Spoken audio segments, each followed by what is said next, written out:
Hello student. उम्मीद करता हूँ कि आप सब लोग बढ़िया होंगे और बढ़िया तरीके से अपने एग्ज़ाम की तैयारी कर रहे होंगे। तो आज हम लोग इस वीडियो में बात करेंगे क्लास 10th के चैप्टर सेकंड की पोलिनोमियल। अब इसमें सबसे पहले हम लोग देखेंगे कि पोलिनोमियल क्या होता है। तो बात करते हैं पोलिनोमियल की। पोलिनोमियल, तो देखो पोलिनोमियल है वो दो शब्दों से मिला हुआ है। क्या? पोली प्लस में नोमियल। पोली का मतलब इसमें क्या रहता है? पोली का मतलब होता है इसमें मेनी। क्या होता है? मेनी। और नोमियल का मतलब होता है टर्म। तो जिसमें ज्यादा टर्म होती है, मतलब मेनी टर्म होती है, उसे क्या बोला जाता है? उसे कहा जाता है पोलिनोमियल। अब आप लोगों को ये तो पता चल गया कि पोलिनोमियल क्या होती है, लेकिन आप लोगों को ये नहीं पता होगा कि सर टर्म क्या होती है। तो टर्म में हम लोग बात करेंगे कि टर्म क्या होती है। तो देखो, जैसे आप लोगों ने कहीं ना कहीं देखा होगा 2x। तो x होता है वो अपने पास क्या होता है? x होता है वेरिएबल, और जो 2 है वो अपने पास क्या है? कांस्टेंट है। ठीक है। जो 2x है, 2x में जो 2 है वो क्या है? अपने पास कांस्टेंट है, और x है वो वेरिएबल है। तो ये जो 2x आपको दिखाई दे रही है वो एक टर्म है। क्या है? एक टर्म है। अगर मैं यही बात करूं कि टू टर्म, या इसे बोला जाता है मोनोमियल। मोनोमियल, मोनोमियल क्यों बोला जाता है? क्योंकि मोनो का मतलब होता है वन और नोमियल का मतलब होता है टर्म। जिसमें एक टर्म होती है उसे क्या बोला जाता है? मोनोमियल। अगर यही मैं बात करूं 2x प्लस 3, तो इसमें कितनी टर्म होगी अपने पास? To term. तो इसे क्या बोलेंगे? बाइनोमियल। ये आप लोगों ने 7th क्लास में 6 में पढ़ा होगा। ठीक है। बाइनोमियल क्या होता है, ट्राइनोमियल क्या होता है। तो ट्राइनोमियल क्या हो गया? जिसमें 3 टर्म होती है उसे ट्राइनोमियल बोला जाता है। तो पोलिनोमियल का डायरेक्ट मीनिंग क्या हो गया? पोली का मतलब होता है मेनी, और नोमियल का मतलब होता है टर्म। जिसमें मतलब बहुत सारी टर्म होती है उसे क्या बोला जाता है? पोलिनोमियल। अब इसमें पोलिनोमियल में सबसे पहले आती है इक्वेशन। तो आप लोगों को पता होगा कि इक्वेशन क्या होती है।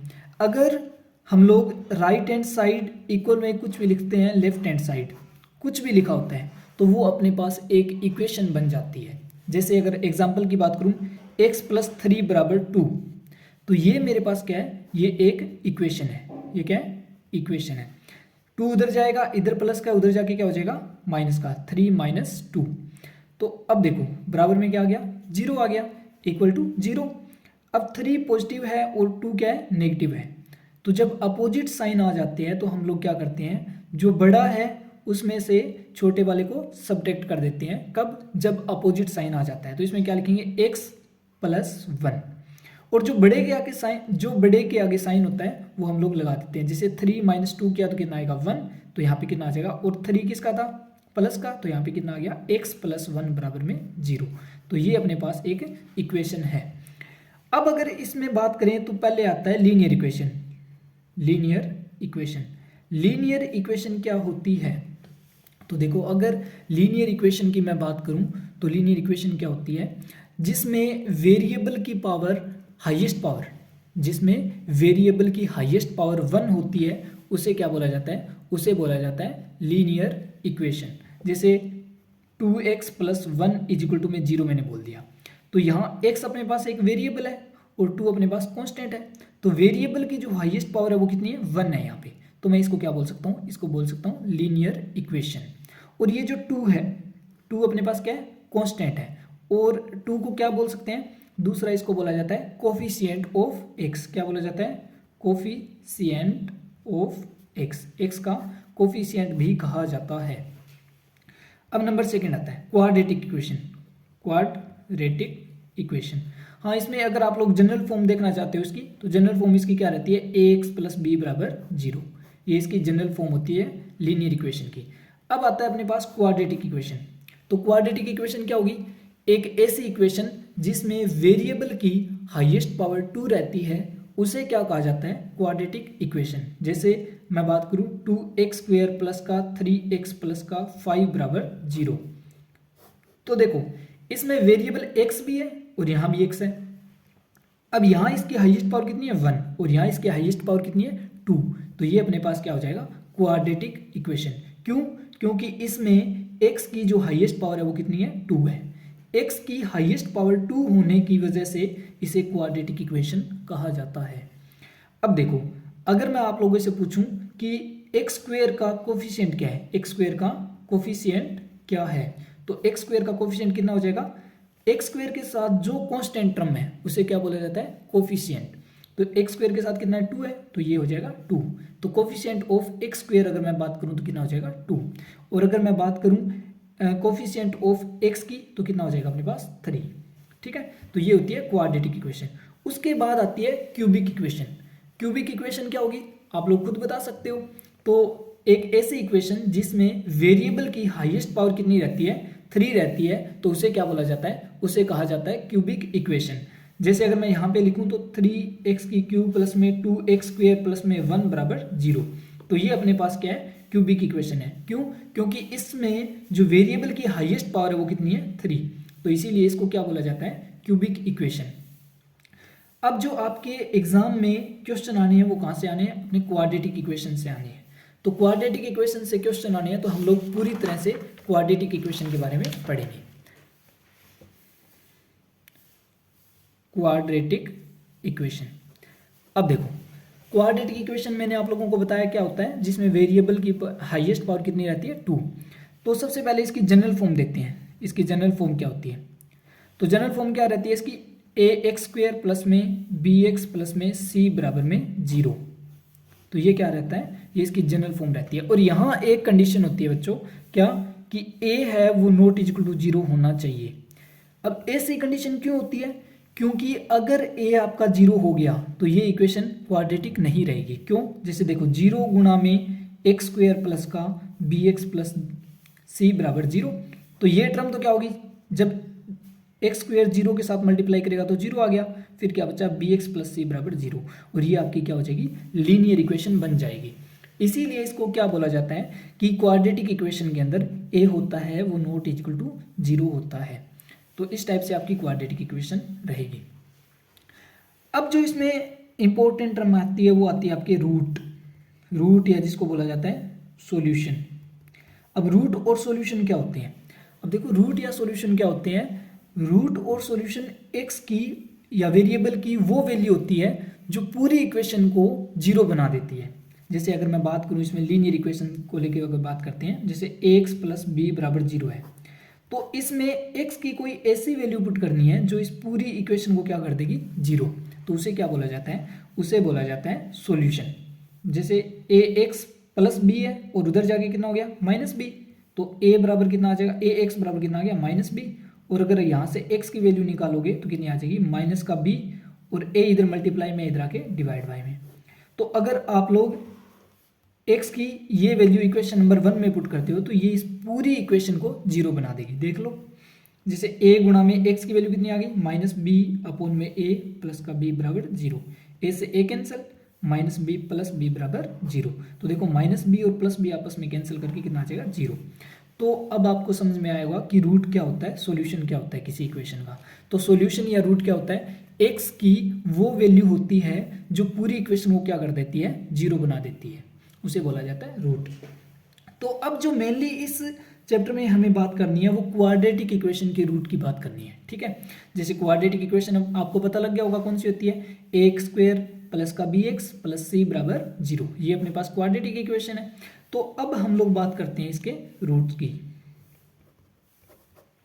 तो रूट्स क्या होंगे, देखो एक चीज इसमें याद रखना, जितनी आपके वेरिएबल की हाईएस्ट पावर होती है उस इक्वेशन के उतने ही रूट निकलते हैं। जैसे अगर आपके पास कितना है, एक्स की क्यूब प्लस में सी बराबर 0 है, तो इस इक्वेशन के लिए आपके पास जो रूट आएंगे वो कितना आएंगे, 3 आएंगे। क्यों आएंगे, क्योंकि इसमें जो वेरिएबल है उसकी हाईएस्ट पावर कितनी है, आपके पास 3 है, तो इसके जो मैक्सिमम रूट निकलेंगे वो कितने होंगे, मैक्सिमम रूट कितने आएंगे, 3 आएंगे। तो जहां क्वाड्रेटिक इक्वेशन होती है, क्वाड्रेटिक में इक्वेशन में क्या होता है, x square plus b x plus c बराबर 0, तो यहां देखो अब जो अपने पास यहाँ पे मैक्सिमम रूट आएंगे वो कितने होंगे, 2, क्या आएंगे, मैक्सिमम रूट। मैक्सिमम रूट कितने हैं इसमें? 2 है। क्यों? क्योंकि इसमें जो वेरिएबल की हाईएस्ट पावर है वो कितनी है? 2 है, इसीलिए इसके मैक्सिमम रूट कितने आएंगे? 2। तो इसमें क्यों कई बार क्वेश्चन पूछ लिया जाता है, चाहे वो HBSE बोर्ड से है चाहे वो CBSE बोर्ड से है, इसमें ऐसे पूछ लिया जाता है कि जो आपके क्वाड्रेटिक इक्वेशन है उसमें कितने रूट हो सकते हैं मैक्सिमम। तो आप लोगों को याद रखना है कि जितनी वेरिएबल पावर होती है, वेरिएबल की हाईएस्ट पावर होती है, उतने इस इक्वेशन के रूट आते हैं। क्लियर होगा? अब देखो, अब इसमें अगर 2 रूट आते हैं तो एक को नाम देते हैं अल्फा और एक को नाम देते हैं x बराबर बीटा। ठीक है। अब देखो, आपको पता होगा कि coefficient of x square, quadratic equation में अगर मैं कोफिशिएंट एक्स स्क्वायर के कोफिशिएंट की बात करूं तो वो कितना होता है? a। कोफिशिएंट ऑफ x कितना होता है? b। और जो c है वो आपके पास क्या है? Constant term. तो कांस्टेंट टर्म वो कितनी है? कांस्टेंट टर्म बराबर c। ठीक है। तो ये तीनों चीजें आप लोगों को याद होनी चाहिए। उसके बाद हम लोग बात करेंगे relationship between coefficient and roots. उसके बाद क्या है? रिलेशनशिप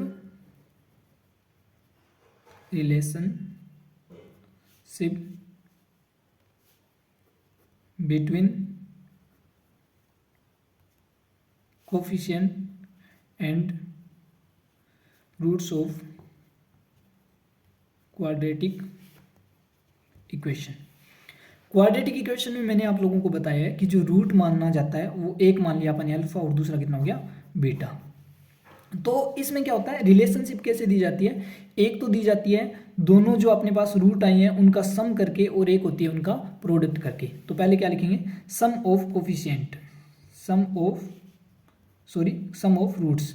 सम ऑफ रूट्स क्या लिखा जाता है? अल्फा प्लस बीटा, यही आएगा। ठीक है। तो इसका रिलेशन है वो कोफिशिएंट के साथ कैसे दिया जाता है? तो अल्फा प्लस बीटा किसके इक्वल होता है? -b/a। और -b का मतलब होता है जो कोफिशिएंट होता है x का उसे b बोला जाता है, और कोफिशिएंट x स्क्वायर उसे क्या बोला जाता है? a। तो अगर आप लोगों को ये सम ऑफ रूट्स निकालना होगा अल्फा प्लस बीटा, तो आप क्या लिखोगे? -b/a। ये है फर्स्ट। सेकेंड अपने पास क्या है? Product of roots. अब आप लोगों को प्रोडक्ट करना है रूट का प्रोडक्ट कैसे करोगे? अल्फा इंटू में बीटा, क्योंकि अल्फा और बीटा अपने पास क्या है? 2 रूट है इसके। तो अल्फा इंटू बीटा को किसके इक्वल लिखेंगे? c/a। और c आपको पता है क्या है? कांस्टेंट टर्म है, कांस्टेंट टर्म। और a अपने पास क्या है? कोफिशिएंट ऑफ एक्स स्क्वायर है। ठीक है। तो अब इसी से रिलेटेड कुछ क्वेश्चन करते हैं। पहले उसमें क्या करेंगे? हम लोग रूट फाइंड करेंगे और उसके बाद आप रिलेशनशिप फाइंड करेंगे। जैसे आपके पास एक मोस्ट इंपॉर्टेंट क्वेश्चन है, कितना? t² माइनस में 15। तो ये आपको एक इक्वेशन दे रखी है और इसमें बोला है कि रूट भी फाइंड करने हैं आपको, और सेकेंडली आपको क्या करना है? सेकेंडली आपको इसमें रिलेशनशिप देनी है इनकी, कोफिशिएंट और रूट की। ठीक है। तो सबसे पहले देखो, इसको इक्वल टू 0 पुट करो। इसको करने के बहुत सारे तरीके हैं। ठीक है। तो इसको एक तरीका तो ये भी है, t² बराबर उधर जाएगा तो कितना आ जाएगा? 15, और t बराबर कितना आ जाएगा? √15। ठीक है। अब देखो, √15 जब भी जाता है, अब अगर आप किसी नंबर की स्क्वायर हटाकर उधर रूट लगाते हैं तो क्या आ जाएगा अपने पास? प्लस माइनस में रूट आता है। अब प्लस माइनस में रूट आता है, क्यों होता है ऐसा? देखो, अगर आप लोग -2 की स्क्वायर करोगे तो कितना आएगा? 4, और अगर आप लोग 2 की भी स्क्वायर करोगे तो कितना आएगा? 4। तो अब मुझे नहीं पता कि ये 4 -2 की स्क्वायर करने से आया या 4 +2 की स्क्वायर करने से आया। तो इसीलिए जब किसी नंबर की स्क्वायर हटती है तो वो क्या कर देती है? प्लस माइनस दोनों लगा देती है, क्योंकि अपने को कुछ पता नहीं होता कि ये प्लस का है या माइनस का। ठीक है। तो यहाँ t इक्वल टू कितना आ गया? एक तो आ गया आपका रूट प्लस का 15, और एक आ गया माइनस का √15। ठीक है। तो ये अगर आप बोलना चाहो तो अल्फा इक्वल टू में कितना है? √15 प्लस का, और बीटा इक्वल टू कितना है? माइनस का √15। अब आप लोगों को इस इक्वेशन में से a, b और c की वैल्यू फाइंड करनी है। ठीक है। तो a आपका क्या था? a तो आपका, इसको ना थोड़ा सा रीराइट कर लो इस इक्वेशन को। क्या है? t² माइनस का 15 ना, इसको ऐसे लिखो, t² माइनस का या प्लस का 0t और माइनस का 15 बराबर में 0। क्यों? क्योंकि इसकी जो जनरल इक्वेशन थी उस फॉर्म में मैंने लिख लिया है, ताकि a, b, c की वैल्यू निकालने में कोई दिक्कत ना हो, कोई भी गलती ना हो। अब देखो, अब यहाँ पे अगर आप लोग a की वैल्यू फाइंड करोगे तो a क्या होता है? जो अपने पास एक्स स्क्वायर के साथ कोफिशिएंट था उसे क्या बोला था a, तो a कितना हो जाएगा यहाँ पे 1। b कितना होगा, अब b तो जो t के साथ कोफिशिएंट था, अब t वाली टर्म तो इसमें है ही नहीं, तो अपन क्या मान लिया इसको 0, तो b की वैल्यू होगी 0 और c की वैल्यू आपके पास कितनी है माइनस का रूट ये माइनस का 15। अब इसमें हम लोग देखते हैं sum of root. Sum of root क्या होगा, सम ऑफ रूट तो क्या रहता है अल्फा प्लस बीटा। अब अल्फा प्लस बीटा किसके इक्वल था माइनस बी बाई ए। अब हम लोग देखते हैं कि हमारा जो आंसर आया है उसको और इसको ये दोनों इक्वलेट इनको करके देखते हैं कि इक्वल आते हैं या नहीं आते। अल्फा प्लस बीटा, अल्फा अपने पास कितना है रूट का 15 और बीटा अपने पास कितना है माइनस रूट 15 और बराबर बी की वैल्यू यहाँ से कितनी आई है 0, तो कितना आ गया 0 माइनस का 0 और ए की वैल्यू कितनी है 1, तो minus root 15 plus root 15 cut के आंसर आएगा 0, इधर भी आ गया आंसर 0। तो ये देखो 0 इज इक्वल टू 0 आ रहा है, तो इसका मतलब क्या है कि हमने जो रूट्स निकाले हैं वो क्या है बिल्कुल सही है, तो इनकी रिलेशनशिप बिल्कुल सही आ रही है। अब सेकेंडली इसकी रिलेशनशिप करके देख लेते हैं multiply of roots. Multiply of roots देखो क्या आएगा अल्फा इंटू बीटा किसके इक्वल आना चाहिए सी बाई ए के इक्वल। अल्फा देखो कितना है अपने पास, अल्फा है रूट 15 क्रॉस माइनस का रूट 15 और बराबर सी की वैल्यू देखो अपने पास कितनी है माइनस का 15 और ए की वैल्यू कितनी है, ए की वैल्यू 1, तो यहाँ से करोगे रूट 15 इंटू रूट 15 कितना आएगा माइनस का 15 बराबर माइनस का 15। देखो तो जो हमने ये रूट्स निकाले हैं वो बिल्कुल सही है, क्यों कैसे पता लगा, क्योंकि इनकी जो रिलेशनशिप थी वो फाइंड करके पता लगा।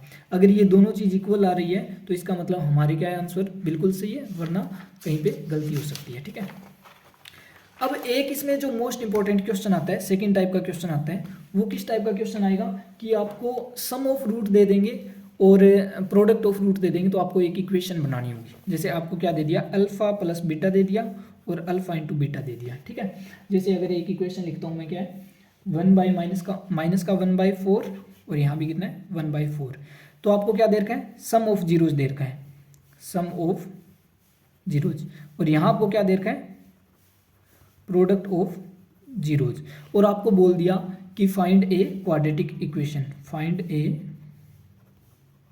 क्वाड्रेटिक इक्वेशन, आपको ये वाली इक्वेशन फाइंड करनी है।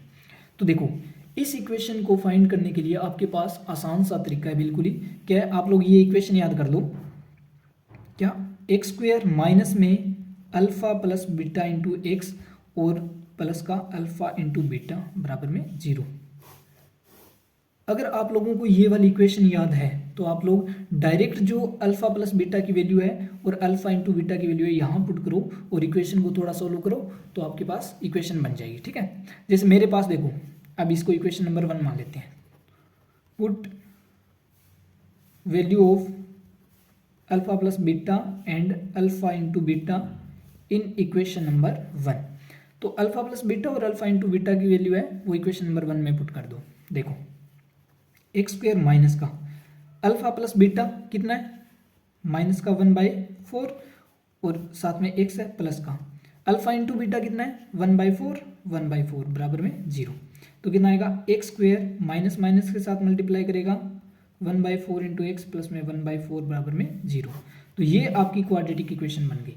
अगर आप चाहो तो इसको यहीं तक कर सकते हो, नहीं तो इसका एलसीएम लो और इसको थोड़ा सा सोल्व कर दो। एलसीएम कितना आएगा 4, तो कितना आ जाएगा 4x स्क्वायर, क्योंकि इसके नीचे 1 है तो इसके साथ एलसीएम जाएगा तो कितना आएगा 4x स्क्वायर प्लस का यहाँ कितना है 4 तो है ही, तो कितना आ जाएगा x और यहाँ कितना आ जाएगा 1 बराबर में 0, और ये 4 उधर जाके 0 के साथ जब मल्टीप्लाई करेगा तो कितना आ जाएगा 0, तो कितना आंसर आ गया 4x square plus x plus 1 बराबर 0। तो ये अपनी क्वाड्रेटिक इक्वेशन है। ठीक है, तो अगर आप लोग ये दो टाइप है इसमें, तो अगर आप लोगों ने दोनों टाइप समझ लिए तो आप लोगों को एग्जाम में बिल्कुल भी दिक्कत नहीं आएगी, क्योंकि सारे क्वेश्चन है वो इसी टाइप से हैं। तो इसमें जो बेसिक था वो क्या था, ये जो टाइप थे दोनों के दोनों वो आपको समझने जरूरी थे। तो वीडियो को लाइक शेयर करना बिल्कुल भी ना भूलें और चैनल को सब्सक्राइब जरूर करें। Thank you.